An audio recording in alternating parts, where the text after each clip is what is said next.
When you do come back, who is it that you've got your eye on to face next? Yeah, I still definitely think that within the 125 division, I'm still eligible for that title shot relatively soon. I know I need to earn it and fight 1 or 2 more times, but improve myself. But that's ultimately the goal. So whoever's going to get me up to that next level to eventually fight for the title. Things didn't go your way in your last fight. Obviously, you were fighting at flyweight. How did you feel at that weight, and is that somewhere that you're going to stay now? Yeah, I felt awesome, and I think that's the biggest thing that was unfortunate for me is how good I felt in that division. I felt great going into it. I felt great fighting at flyweight, and to have to not win the fight because of a broken arm that I threw the punch myself. She didn't break it. I broke my arm all by myself on her head. So it sucks, and it's a bummer, but you can't look back on those things. I can't regret that fight. I have to go move forward and just look forward to the next one. And yeah, I'm healing up. The doctor said my arm's healing faster than he's ever seen. So 3 months until I can start hitting with full force, and then I give myself another few weeks to get ready for a fight. Paige, I know in the past you've said perhaps one day you'd like to work with the WWE.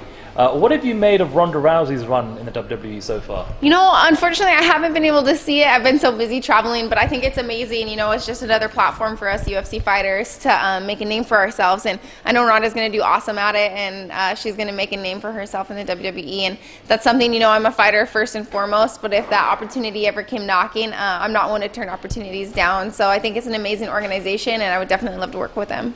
What's the reaction been to you getting engaged from your fan base? Has anyone tried talking you out of it yet? Yeah, I would say I definitely had my poor fiance. Everyone hates him a tiny bit, but he's an awesome fighter. I can't wait for him to make his run in the UFC, and it's gonna come very, very soon. So he's a national level champion wrestler. So I'm excited to see his future, and I think he'll get some more fans once they are able to see him perform. I know you've been here with your mum this week. What was her reaction when you told her about it? She was so excited. Yeah, and it's awesome. I get to bring my mom here. She's never been to London, and this is my first time here as well, so it's really exciting to show her around. And it's awesome that the UFC gives us these opportunities to see. I've never been to this country, so it's been really cool, and I get to share it with my parents. You have a book coming out as well. Can you tell us a little bit more about that? I do, yeah. I have a book coming out next month, so April 10th is when it gets released, and I'm really excited because it's kind of a tell-all, and I'm not allowed to talk about exactly what's in the book now, but people are going to be shocked, and it's definitely going to be something that people are going to either really love me or really hate me after they read it. So I'm nervous, but I'm also really excited. I feel like the UFC gave me this platform where I get to share my story, and I think it's really going to change a lot of lives. Paige, you talked about, just then saying about people will love it, people will hate it. You've spoken in the past about suffering at the hands of bullies.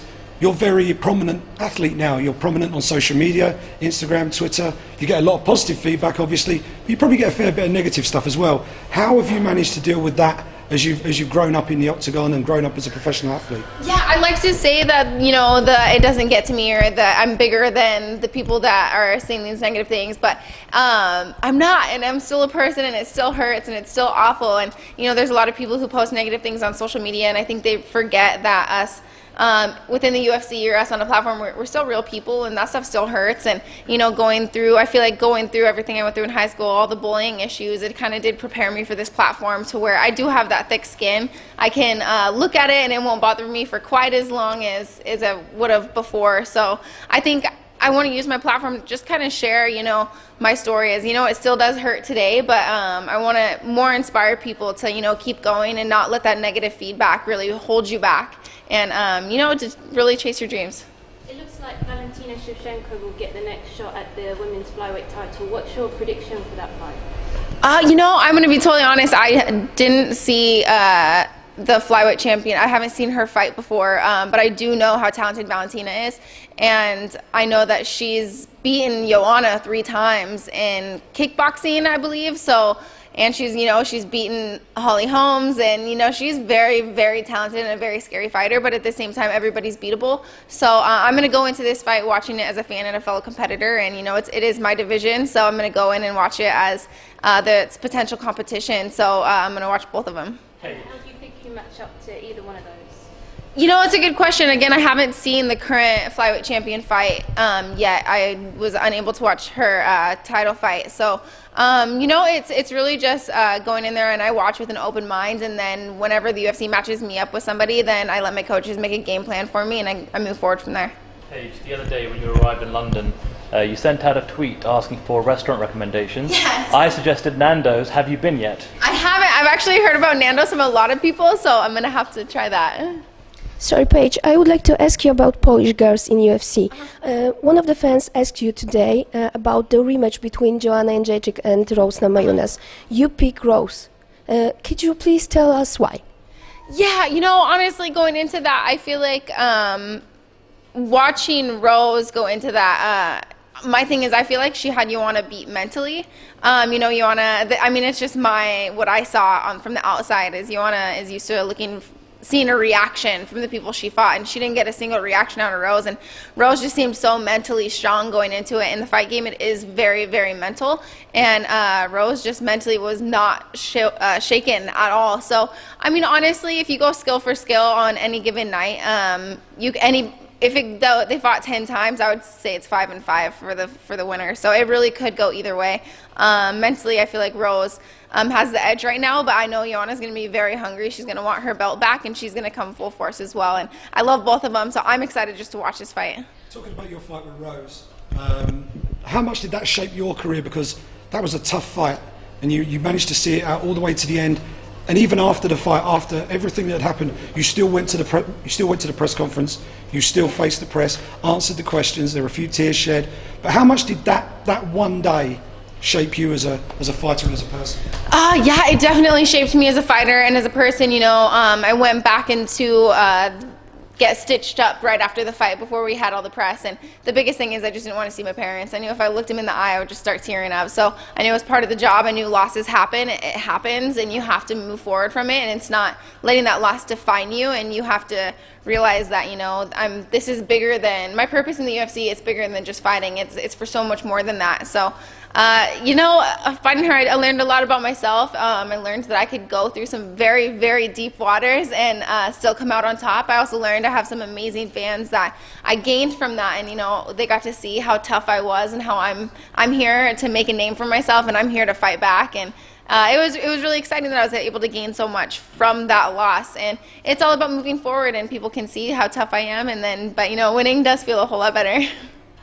Do you see some other girls outside the UFC that should be fighting in flyweight division? Outside of the UFC, there's a lot of very talented females in the MMA world, and I've been fortunate enough to train with quite a few of them, and I'm hoping that a lot more women do come up to the UFC, and the UFC can notice those girls. And luckily, I feel like there is such a draw behind women fighting that women are almost getting noticed more than the men now, and it's almost a little bit easier path for the women to get up there because people just love watching them fight, and these girls are getting noticed. So I'm very excited that we get to build up this flyweight division, but I'm also hoping as well that there is more talent in Chris Cyborg's division. I wonder what's next for her, because I feel like she is the most feared fighter of all time, men and women. So I'm excited to see what's next for her. She said once that she thinks about Bellator because in UFC there is quite no division, flyweight division. Maybe you know each other, so maybe you think that the place of Chris Cyborg is in Bellator, not in UFC. That's a hard question, you know. Being a UFC fighter, I like to say that UFC is the end-all be-all, but at the same time, you know, there's a lot of talent in Bellator as well, and so there's a lot of very, very good UFC fighters going to Bellator, and they're really making a name for themselves, and they're becoming a huge, huge organization. So I don't know, and I do think there's not a lot of women out there. I can't think of a single person that could beat Chris Cyborg. I can't think of a lot of men that could beat Chris Cyborg. So I'm just excited to see how far she goes, and I think she could be one of the most belted UFC fighters in the whole world. You're going to experience a British crowd for the first time tomorrow night.